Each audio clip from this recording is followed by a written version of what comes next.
A few months ago, I made this video about how the WildBrain era has been consistently getting better. It seemed inevitable that Crystalized would deliver an excellent finale, but boy were we wrong. Instead, we got the show's worst season finale and a deeply polarizing season.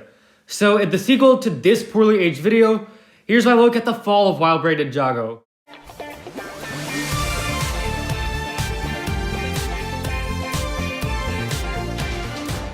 Hey guys, welcome back for another analysis video.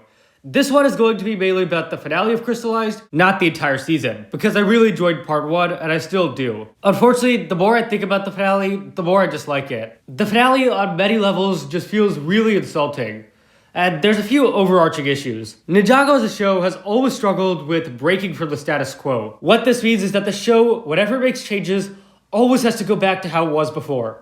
6 Ninja living happily ever after at the monastery. Usually when Ninjago makes big changes, they often get reversed, but there's typically some sort of compelling story. Take for example, Zane's return to season 4. He may not be dead anymore, but we got a great story in which he has to discover who he is again. Or Garmadon's return to season 8. Instead of bringing him back to purify him, the show offers an incredible story that spans for the next 4 years. I get that as a kid's show, Ninjago has to go back to the status quo. But if you're gonna do that, at least do something meaningful with it. However, Crystalized doesn't. Neo returning in itself wasn't the issue. It's that she gets her powers back and there's no story attached here. It's going back to the status quo just for the sake of it. Not to mention, totally undermining season 14's conclusion. Crystalized, unambiguously happy ending, has the same issue. Yes, I absolutely wish Crystalized had more consequences and character deaths. But a happy ending could have been pulled off well.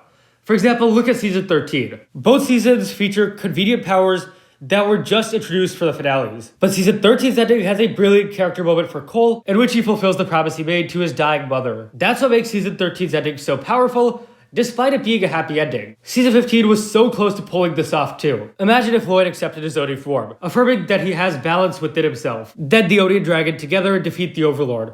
This could have been a nice ending. Instead, Lloyd's entire character arc is pretty much trashed in 30 seconds. The happy ending of Crystalized feels hollow and has no meaningful character work associated with it. Another example of this status quo issue is the revival of Harumi. With a few exceptions, Ninjago characters who die almost always come back. So it was really surprising when this character had such a tragic death in Ninjago Hunted, and I really respected the show for doing that. But then 4 years later, they had to bring her back. It was a total disaster and ruined one of the show's best characters. Everything we've talked about so far shows how Crystalized was too obsessed with going back to how things were, but it didn't do so in a meaningful way. What I enjoyed about the WildBrain era was it was trying out different stuff, like the Venso story being built up for years, or Nia's sacrifice, which felt a lot more conclusive than Zane's death. I wrongly assumed it was all building up towards a finale, which would take a lot of bold steps. That was a pretty incorrect assumption, and it definitely affects how I'll view future Ninjago content, perhaps with much lower expectations, which is just kinda sad to say. Another overarching issue with Crystalized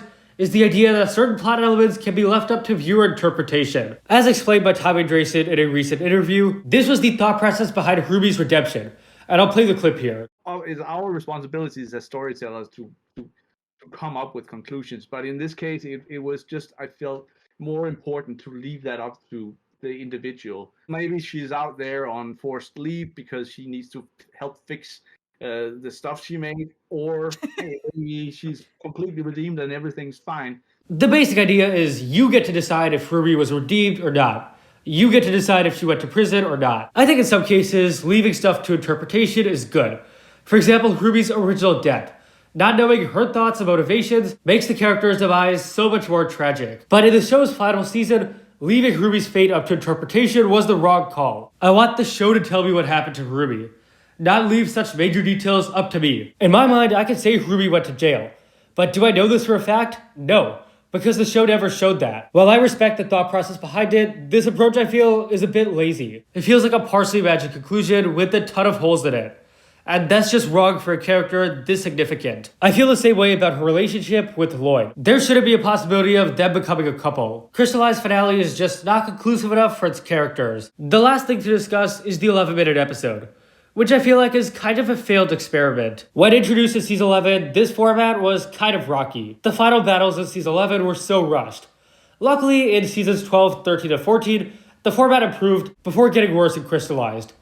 Again, the finale is too rushed because they spent so much time on the middle episodes. Another issue I've come to see is 11 minutes just isn't enough time to introduce and wrap up a story. Take, for example, the conclusion to episode 21. You realize they do not stand a chance, don't you?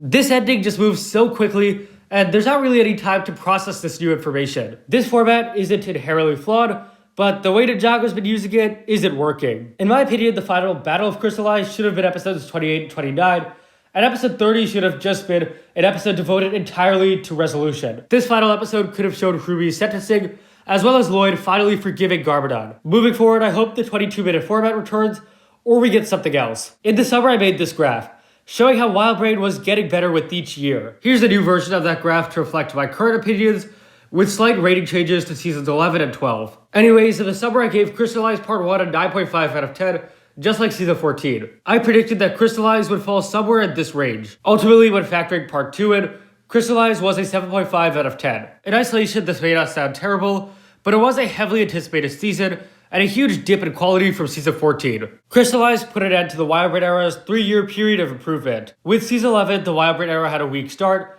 With season 15, it has a weak conclusion. Here's what this means for the future of Ninjago. Unfortunately for now, my expectations and hopes for Ninjago 2023 aren't very high. My interest isn't either. Of course, I'm still gonna watch it, but this is probably the least interested I've been in Ninjago in a while. I've said this before and I'll say it again. Ninjago 2023 needs to make significant changes for Ninjago to be strong again. And it'll probably take a few more years to get to that point.